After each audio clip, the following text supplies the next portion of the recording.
दीनदयाल उपाध्याय गोरखपुर विश्वविद्यालय गोरखपुर में स्वामी विवेकानंद युवा सशक्तिकरण योजना के तहत आयोजित कार्यक्रम में मुख्यमंत्री योगी आदित्यनाथ ने विद्यार्थियों में स्मार्टफोन व टैबलेट का वितरण किया। वहीं मुख्यमंत्री योगी आदित्यनाथ ने उनके उज्जवल भविष्य की कामना करते हुए कहा कि केंद्र व प्रदेश सरकार लगातार सभी वर्गों को साथ लेकर चल रहा है। शिक्षा के स्तर को बढ़ाने के साथ ही विद्यार्थियों को आत्मनिर्भर व स्वावलंबी बनने का कार्य भी किया जा रहा है।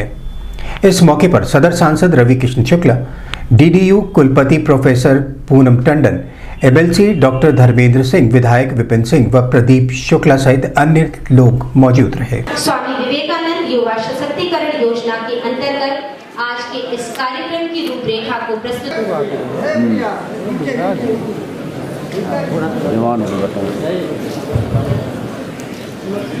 योजना का लाभ स्वयं शासन के मुखिया और इन योजनाओं के प्रमुख शिल्पकार के हाथों प्राप्त हो।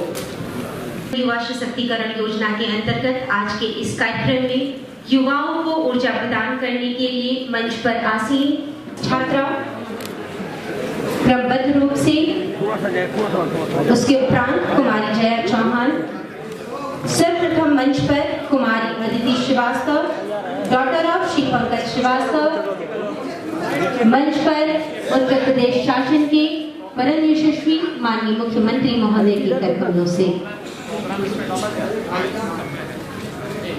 आज तालियों के साथ इस युवा शक्ति को माननीय मुख्यमंत्री महोदय के कर कमलों से स्मार्टफोन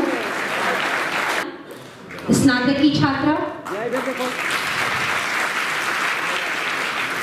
नेक्स्ट हम आमंत्रित करेंगे अभिषेक यादव, सन ऑफ श्री महेंद्र यादव, स्नातक की छात्र,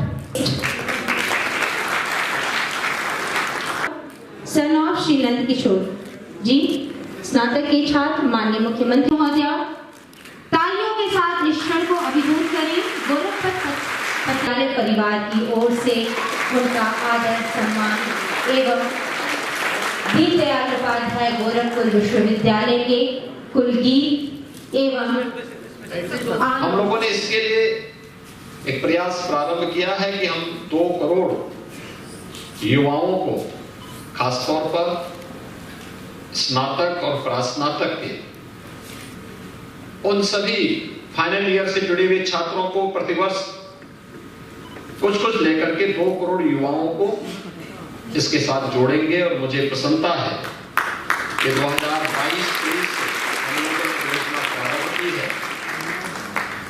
अब तक 20 लाख से अधिक युवाओं को टैबलेट और स्मार्टफोन का वितरण हम लोग कर चुके हैं और वर्तमान में ये योजना निरंतर आगे बढ़ते हुए कार्य कर रही है।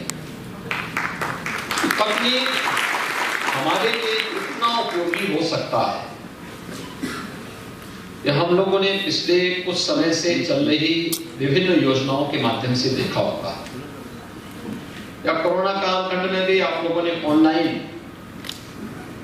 प्लेटफॉर्म पर जो पाठ्यक्रम आपको देखने को मिले होंगे, उनके माध्यम से भी आपने देखने और सुनने का अवसर आपको प्राप्त हुआ होगा। आप सभी ज्यादातर यहाँ पर जो बच्चे होंगे ये सभी ग्रामीण पृष्ठभूमि से जुड़े हुए बच्चे हैं। तकनीक कैसे हमारे लिए सहायक हो सकती है और उस तकनीक के माध्यम से हम एक सामान्य नागरिक के जीवन में कैसे परिवर्तन ला सकते हैं, यह आज विभिन्न योजनाओं का लाभ जो जनता को मिल रहा है उसके माध्यम से हम समझ सकते हैं।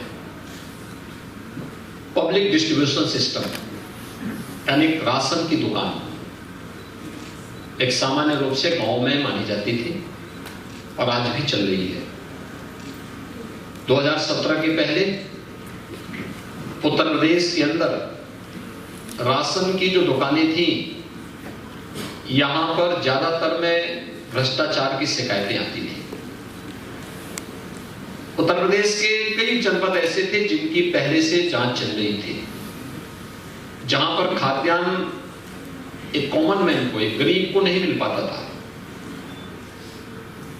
एफसीआई गोदाम से उठने के साथ ही और गोदाम से उठने के साथ ही वह खाद्यान्न प्रदेश के बाहर पहुंच जाता था, दूसरे देश तक पहुंच जाता था, गरीब देखता रह जाता था। भूख से मौतें होती थी। आपके कुशीनगर में, गोरखपुर में भी मौतें हुई थी, देवरिया में हुई थी, कई अन्य जनपदों में भूख से मौतें होती थी और सरकारें कुछ नहीं कर पाती थी क्योंकि माफिया बहुत सशक्त था, बड़ा समर्थ था।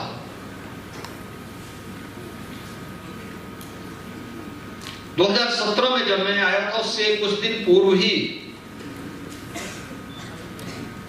जनवरी और दिसंबर 16 और जनवरी 17 में प्रदेश के कई जनपदों में भूख से मौतों का समाचार मिला था, तो मैं वहां गया था, उन परिवारों से मैं मिला था और उन परिवारों से मिलने के बाद मैंने उनसे पूछा था, मैंने कभी आपको राशन कार्ड नहीं मिला है? क्योंकि मैं तो सांसद था गोरखपुर से, लेकिन मेरे संसदीय क्षेत्र में नहीं था। कुशीनगर में मौतें हुई थी, सोनभद्र में हुई थी, चित्रकूट में मौतें हुई थी। तो मैंने उन लोगों से पूछा, भाई आपको क्या राशन कार्ड